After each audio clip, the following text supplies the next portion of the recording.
Hello, Namaskar everyone. Good evening, Sasriyakal, Jai Shri Krishna, and Jai Jinendra to all of you. This is me again, Samayasar Jain.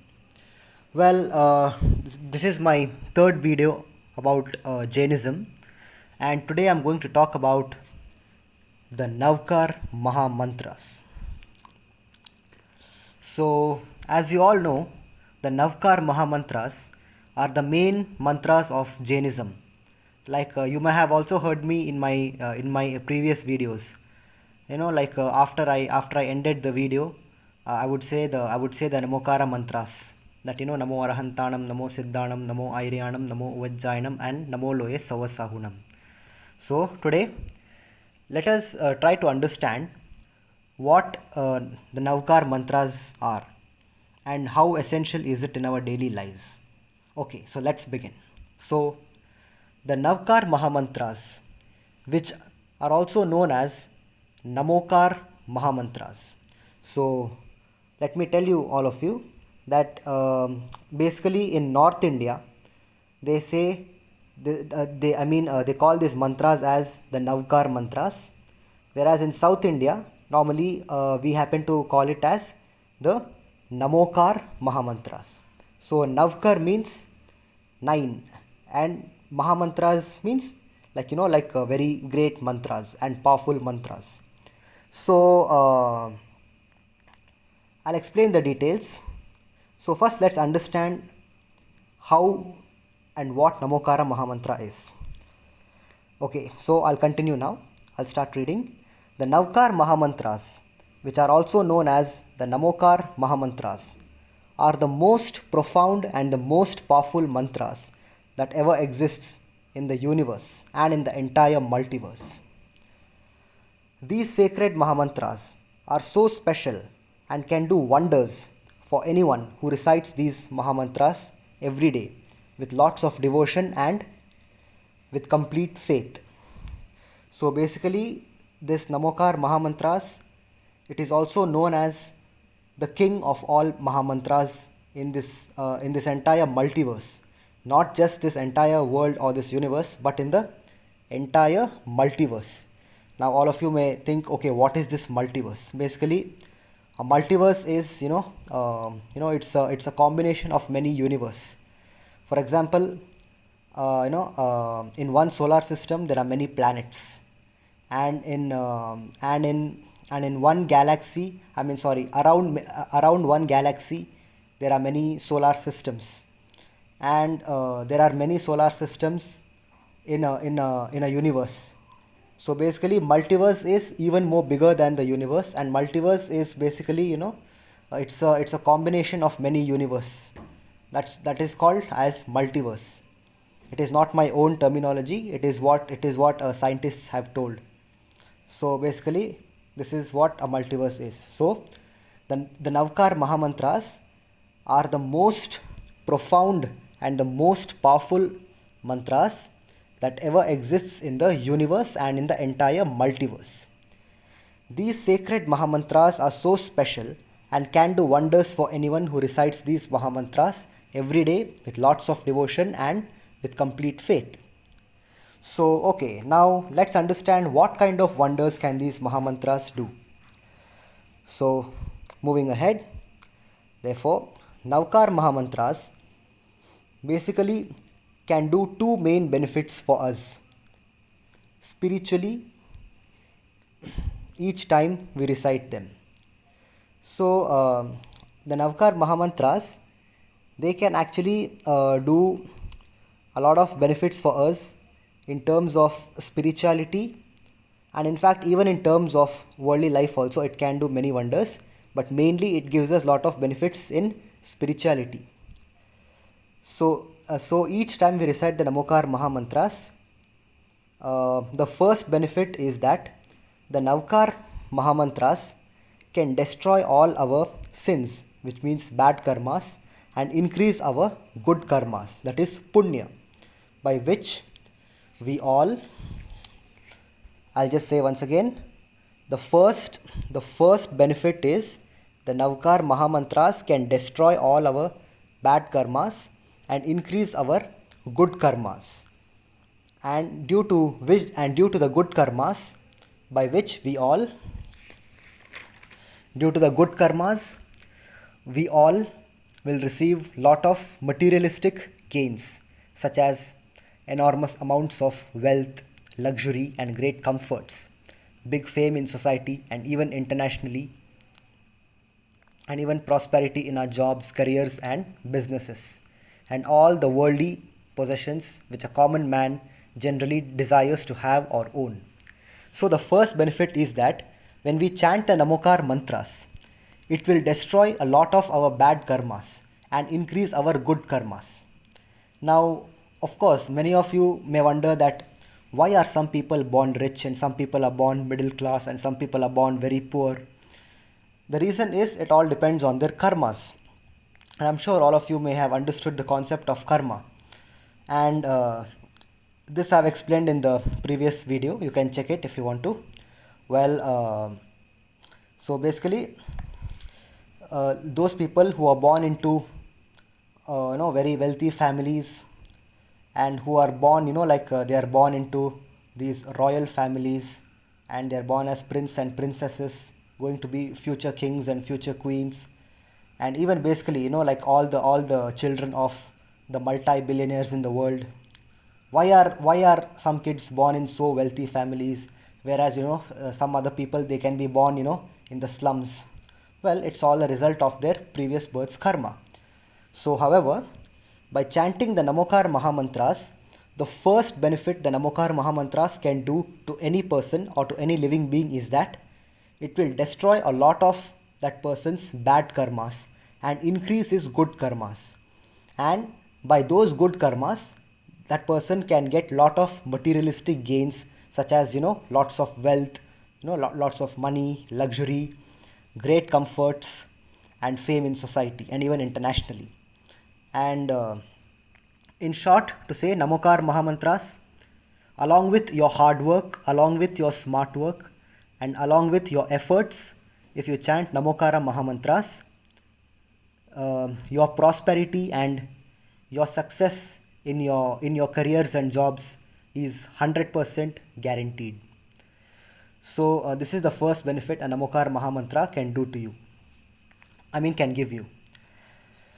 The second benefit is that the Navkar Mahamantras can destroy all our bad and good karmas and help us to bring our souls to neutrality, which means Shuddha Bhav, where our souls will be free from all types of karmas.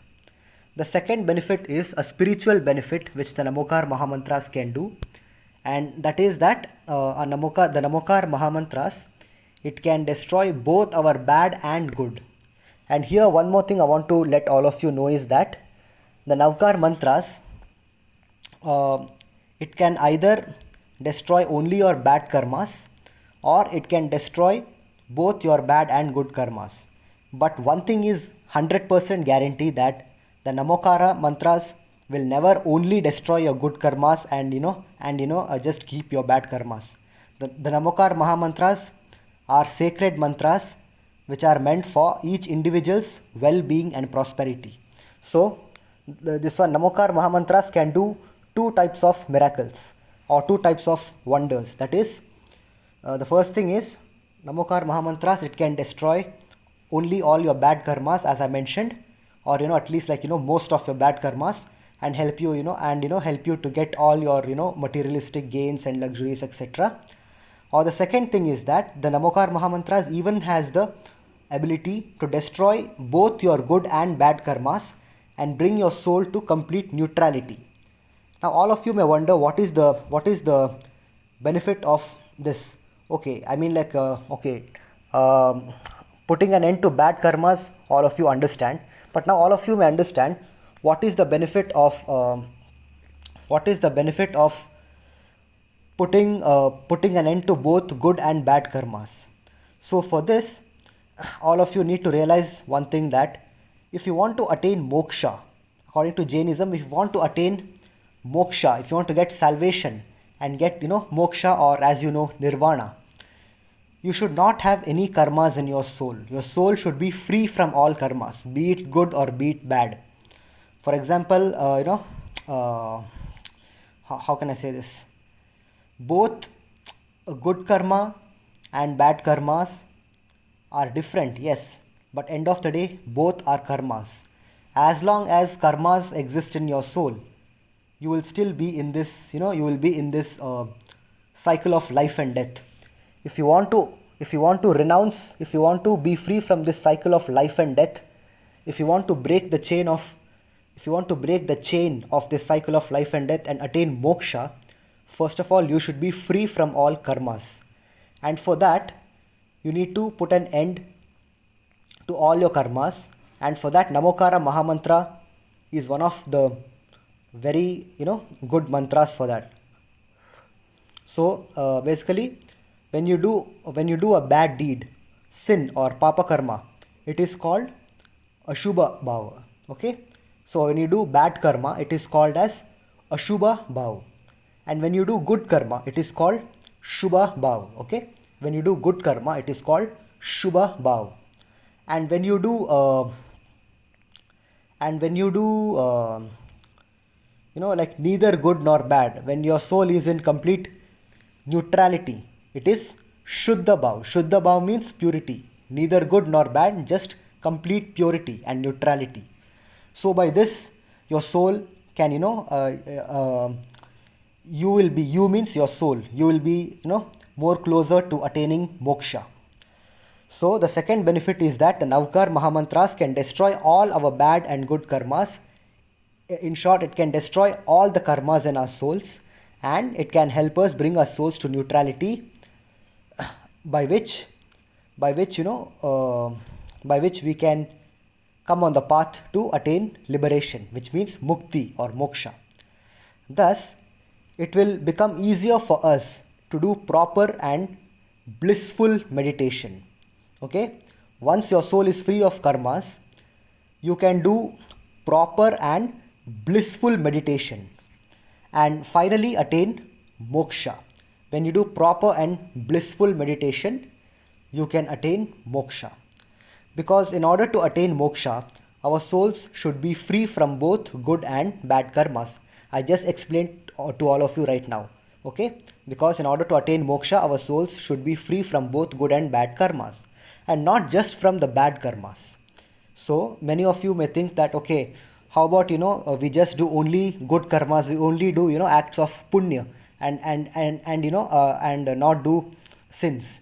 Well, if you do only good karmas, you will get heaven, you will get swarg, or you can be reborn into you can be reborn in a very nice and wealthy family in your next life. But if you want to attain moksha, you should neither have good karma or bad karma. If you want to attain moksha, you need to cancel all the karmas that you have, be it good or bad. So for that, you need to chant Namokara Mahamantras. This is one of the main benefits it can give you. So, because in order to attain moksha, our souls should be free from both good and bad karmas, and not just from the bad karmas. If you don't do any bad karmas, that's good, you will get swarg. But if you want to attain moksha, you need to cancel, you need to get rid of both good and bad karmas. Okay, therefore, this is the second main benefit of the Navkar Mahamantras. So the second main benefit is that it can help us destroy both our good and bad karmas and all our karmas in general, and help us to do proper and blissful meditation, so that we can attain moksha. Now let's understand what the Navkar mantras actually are. Okay, so now what are these Namokar mantras, and what is the meaning of each mantra? Let us see. So I will continue to read now. Now let's understand what are the Navkar mantras actually. So the Navkar mantras, Mahamantras, are the salutations for the 5 spiritual figures, beings, who are the in Prakrit we say Pancha Parameshti. Pancha means 5, Parameshti means spiritual beings. Okay, so the Navkar Mahamantras are the 5 spiritual. The Navkar Mahamantras are the salutations for the 5 spiritual figures. Okay, just 1 second, guys. I just need to open the door. My mother has come back from outside. 1 second, I'll just come back and continue with the video. Just hold on, all of you. Just hold on. 1 second, guys. 1 second. 1 second. Yeah. Huh, mom? 1 second. 1 second. Okay, okay.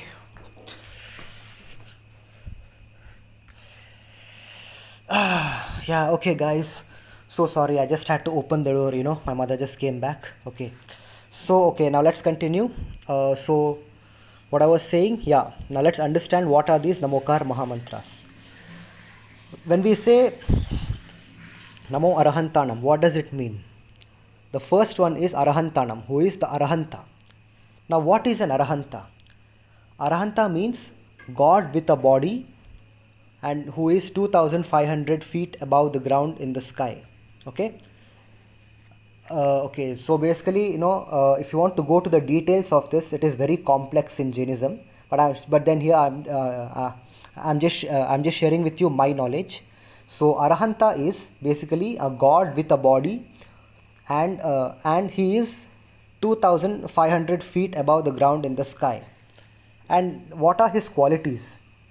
The Arahanta is basically a god with a body whose body is not touchable, unlike the normal human's body. The Arahanta has got a physical body, but then his physical body is not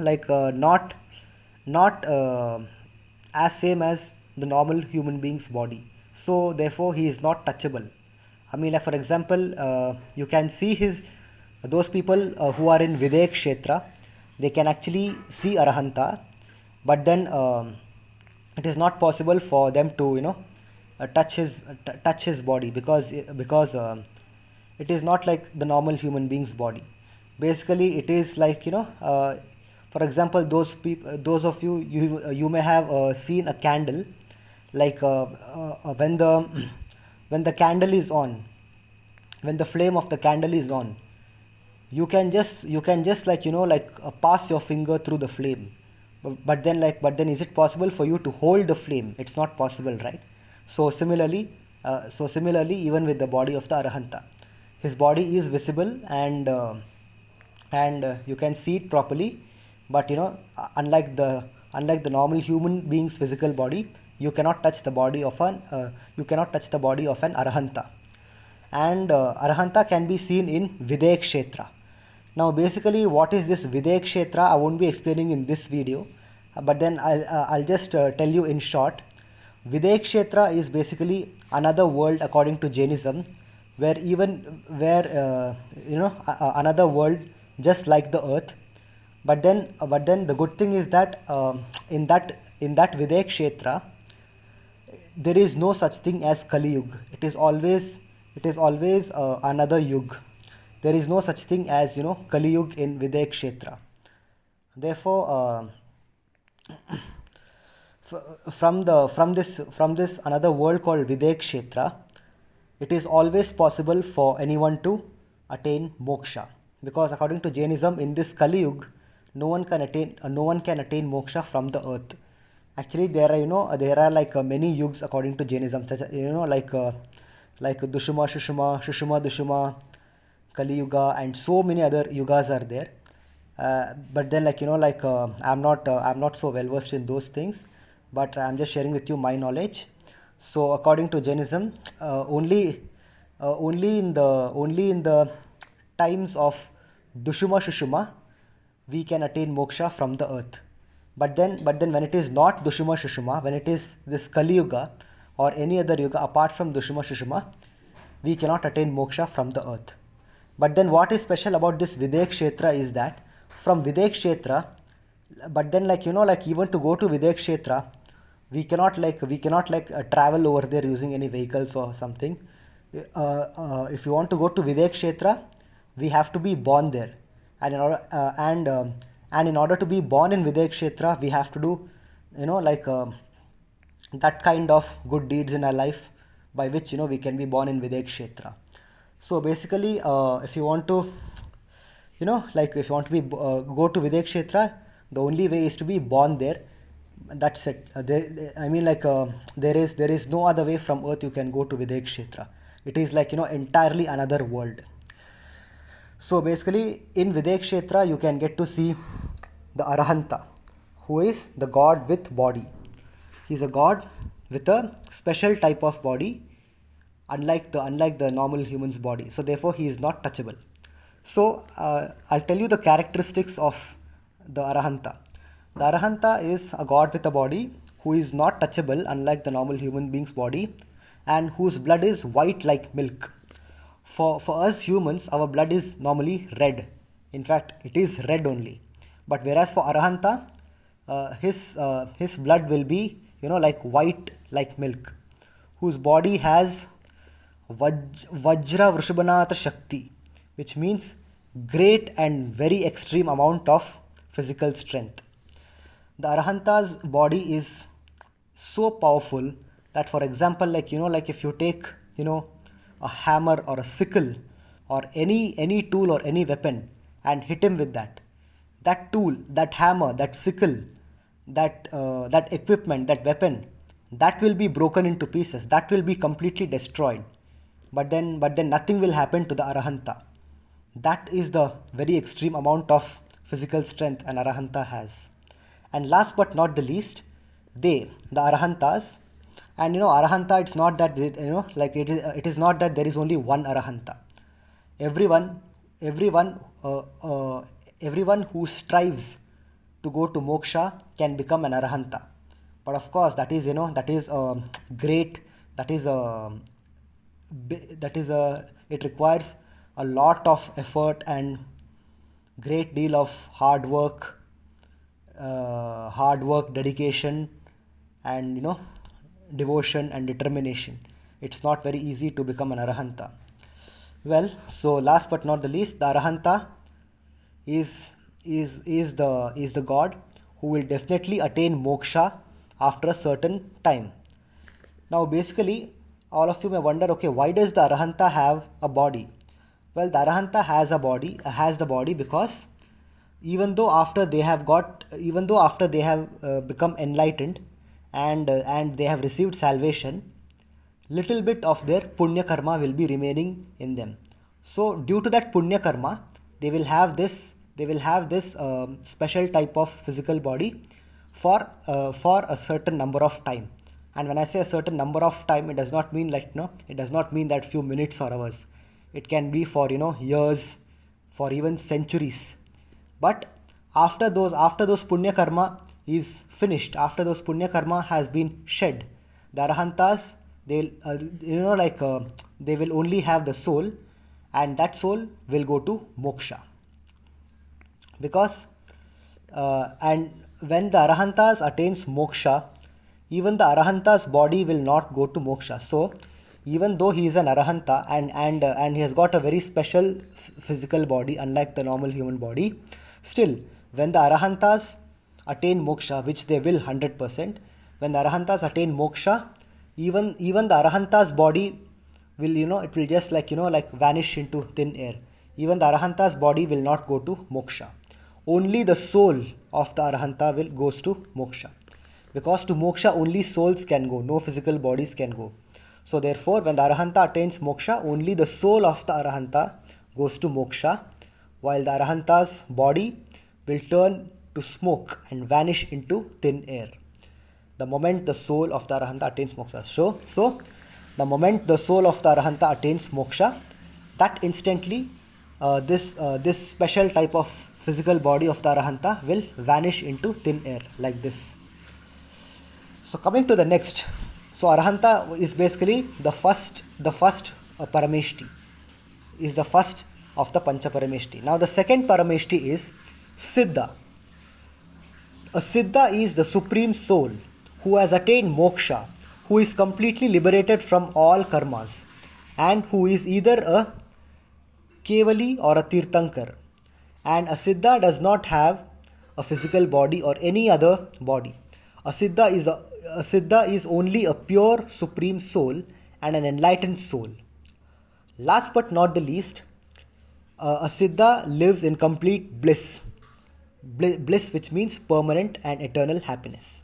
Okay, now I'll explain this. So a Siddha is someone who has attained moksha, and a Siddha is a supreme soul. And in Jainism, the supreme soul means God.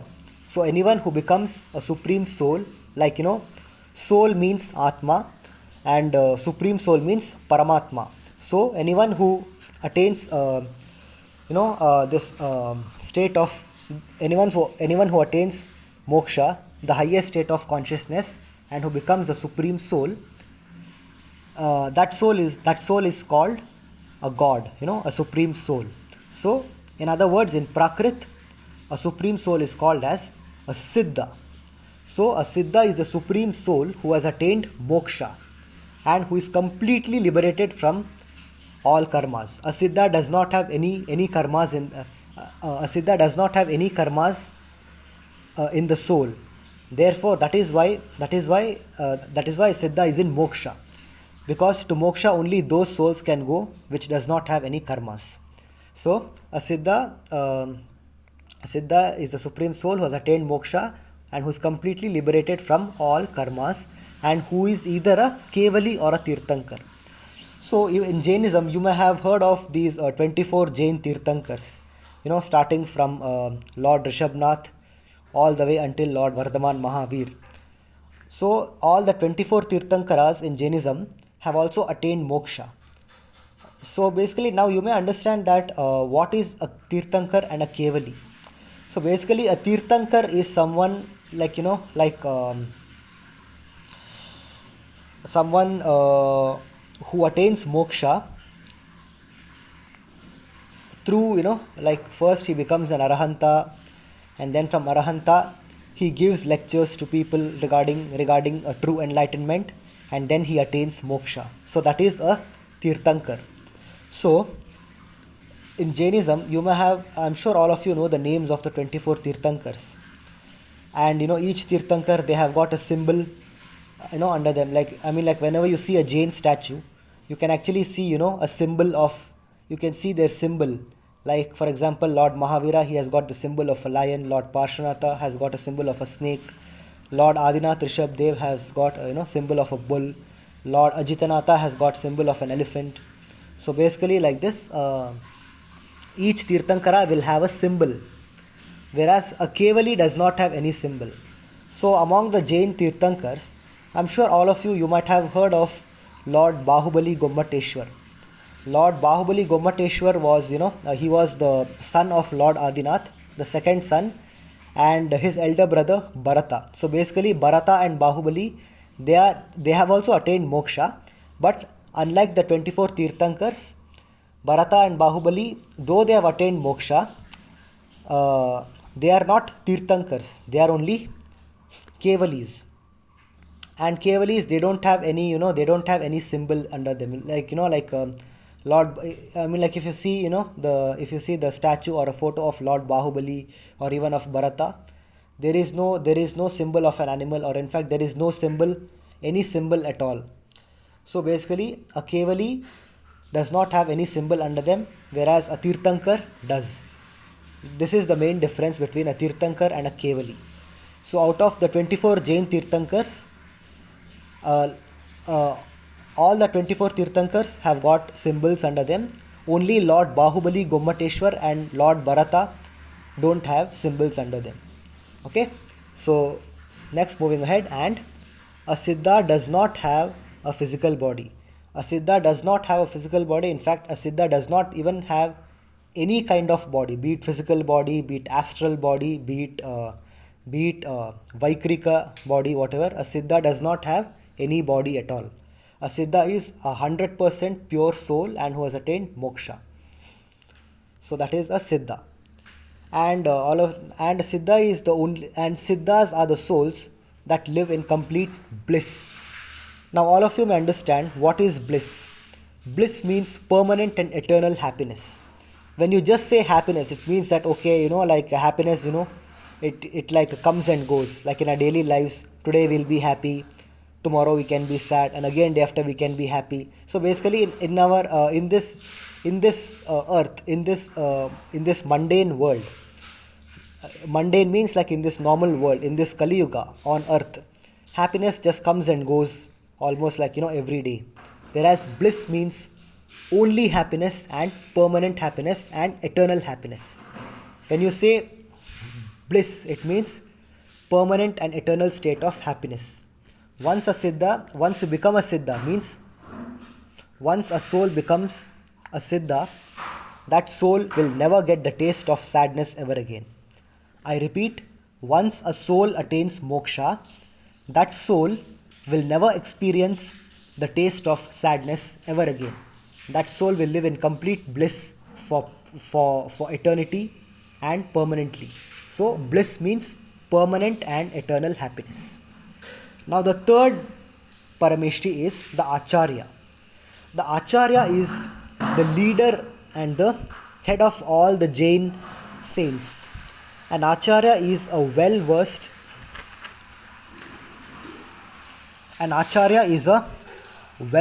follower of Jainism who is also a perfect Jain saint and who gives the right guidance to new Jains who have just entered the spiritual path of Jainism. Like for example, freshers who have just become Jain monks and saints. To them, the head of the Jain saints is called as an Acharya. And the fourth Parameshti is the Upadhyaya. An Upadhyaya is a spiritual Jain person who gives good advices to the Jain householders and the common Jain people in regards to how to live a proper Jain lifestyle and eventually come on the spiritual path of Jainism. So an Upadhyaya is also a saint, but an Acharya gives advices to other Jain saints, whereas an Upadhyaya gives advices to common Jain people. An Upadhyaya gives advices to common Jain people in regards to how to live a proper Jain lifestyle and how to eventually come on the spiritual path of Jainism. And the last and the final, the fifth Parameshti is Sarva Sadhuji and Sadhviji. So, the Sarva Sadhuji and the Sadhviji are the common Jain saints who have taken Diksha and renounced their worldly and materialistic lives. Any common person, any Jain Shravaka who renounces his or her materialistic life and becomes a Jain saint or monk is called a sadhu, and a female Jain saint is called a sadhvi. For example, in Jainism, if a male person becomes a saint, he will be called a sadhu. He will be called a sadhuji. Whereas if a female person, if a female person takes Diksha, she will be called as a sadhviji. So the fifth Parameshti is that Sarva Sadhuji and Sadhviji. Now, in order to offer our salutations to the Arahanta, we say Om Namo Arahantanam. When we want to express our deep respect to the Arahantas, we say Om Namo Arahantanam. And by the way, this language is in Prakrit. We say Om Namo Arahantanam. And when we want to offer deep respect for the Siddhas, we say Om Namo Siddhanam. And when we want to offer respect to the Acharya, we say Om Namo Airiyanam. And for the Upadhyaya, we say Om Namo Uvajjayanam. And finally, for the Jain Sadhus and Sadhvis, we say Om Namo Loye Savvasahunam. By saying or chanting or even reciting and writing these Mahamantras, all our sins will be destroyed permanently. As I mentioned in the starting of the video, when you chant, when you say, when you recite, or even when you write, especially when you write these Namokar Mahamantras, all our sins will be destroyed permanently. And all our wishes will start to come true as time passes by, whether our wishes are spiritual or earthly. So, when you chant these Namokar Mahamantras, it is so beneficial to us that whatever we, all the wishes we have in our mind, will start coming true. Whether our wishes is for spiritual terms, or whether our wishes are for worldly worldly things, but all our wishes will start coming true once we start chanting, reciting, and even writing these Namokar Mahamantras. So another thing is that I'm not trying to, like, I'm not trying to show my, try to show myself like, as a, I'm like above everyone or something, but I'm just letting all of you know the fact. Not everyone are fortunate enough to know about these Namokar Mahamantras. Those people who don't know about Namokar Mahamantras are not very fortunate. But one day I'm sure the entire world will start to recite this powerful and most sacred Mahamantras in order to eradicate the evilness and all the sufferings which exist today in life.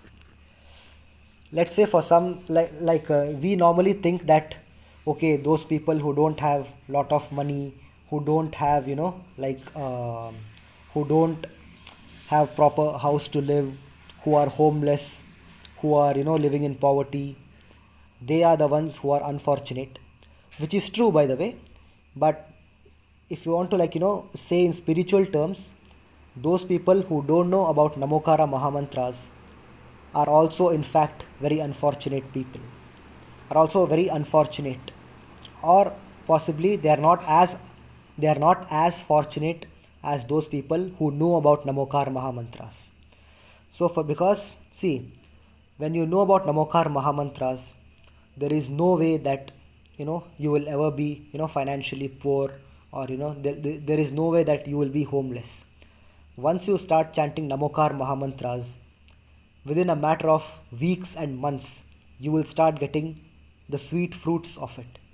You will start receiving the sweet fruits of Namokar Mahamantras. So